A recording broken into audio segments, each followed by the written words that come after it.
Seu som ressoa e se espalha em toda a terra. Salmo 18, um bom dia. Em nome do Pai, do Filho e do Espírito Santo. Amém.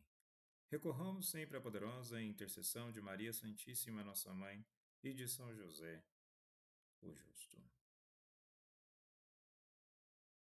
E nós podemos nos perguntar de que forma que esse som de Deus ressoa e espalha em toda a terra.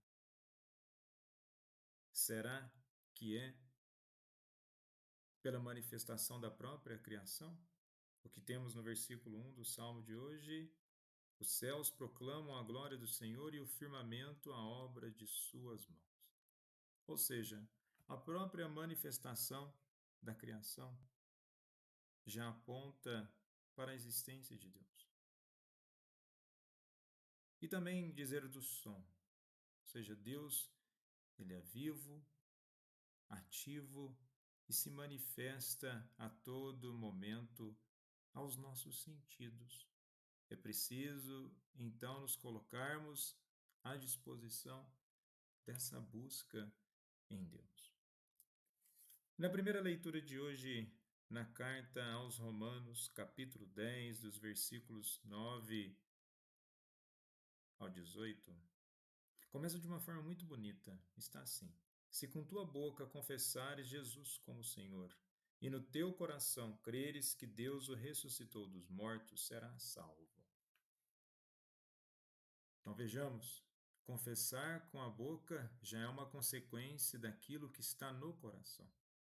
Não adianta apenas manifestar com a boca, achar que Jesus é legal, que é bom, o que ele fez foi algo muito interessante, ou que Deus é um ser muito bonito e todo esplendoroso. Não, é preciso também ter essa convicção no coração. Mas não apenas de um ser, de um Deus que existe, mas que Deus o ressuscitou dos mortos, e a partir desse entendimento da ressurreição, a salvação. E é aqui confessar publicamente a soberania de Cristo, fé autêntica interior na ressurreição de Cristo, que é o fundamento da fé cristã. A salvação é uma resposta de fé que envolve todo o ser, coração e boca, interioridade e exterioridade. E temos aqui um princípio da universalidade da salvação. Todo aquele que nele crer não será confundido. Todo aquele que invocar o nome do Senhor será salvo. E a citação de Isaías, capítulo 28, versículo 16, Joel 2, versículo 32, reforça que a salvação não é limitada a judeus, mas está aberta a todos, judeus e gentios. E Deus não faz acepção de pessoas. E vejamos, a salvação é aberta a todos, pois o sacrifício de Cristo é para toda a humanidade. Isso não quer dizer necessariamente que nós estamos automaticamente salvos. O que nós temos que entender primeiramente que a salvação, ou o ato de sacrifício, de entrega de Jesus, é válido para todos e é suficientemente total para que todos sejam salvos. Não adianta acrescentarmos coisas, basta o sacrifício de Cristo. Agora, isso não quer dizer que nós temos que ficar levando uma vida à toa, de qualquer jeito.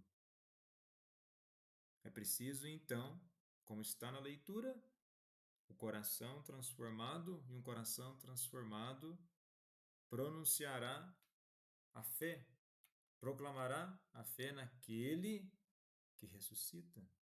Então, é uma confissão de fé.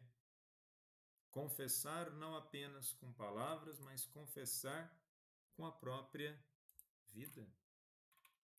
E constantemente nós somos chamados. E o Evangelho de hoje, em Mateus 4, dos versículos 18 ao 22, onde naquele tempo, quando Jesus andava à beira do mar da Galileia, viu dois irmãos, Simão, chamado Pedro, e seu irmão André. Estava lançando a rede ao mar, pois eram pescadores. Jesus disse a eles: Segui-me e eu farei de vós pescadores de homens. É uma mudança total de vida. E aqui nós temos que olhar para o Evangelho de Mateus, que passa da macrovisão, ou seja, uma visão mais ampla do início do mistério público de Jesus, para o momento específico, andando ao longo do mar da Galileia. Ele especifica: viu dois irmãos. Já é uma menção que o apelido de Simão era Pedro e foi apelidado, que ele passou a ser referido a partir daí. Pedro é a versão anglicana da palavra grega pedra ou rocha, que é Petros. E nós temos aqui um chamado. Quando Jesus vê os dois irmãos, eles estavam lançando as redes ao mar, pois eram pescadores. A pesca comercial era uma indústria bastante ativa no Mar da Galileia. E assim como nós temos as nossas atividades do dia a dia, somos chamados a partir daí dar seguimento ao Cristo. Jesus saúda aos irmãos enquanto pescam, dizendo: Sigam-me, e eu farei de vocês pescadores de homens. E nos dá um relato mais descritivo deste momento. E qual evangelho? Em Lucas, no capítulo 5, dos versículos 1 ao 11. O que nós podemos tirar de lição sobre isso?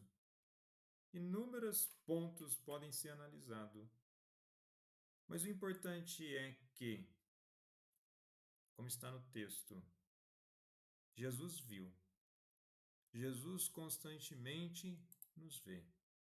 Que nós não tomemos esse ver como um estado de vigilância, que ele fica vigiando como um vigilante o que nós estamos fazendo de bom ou errado, não.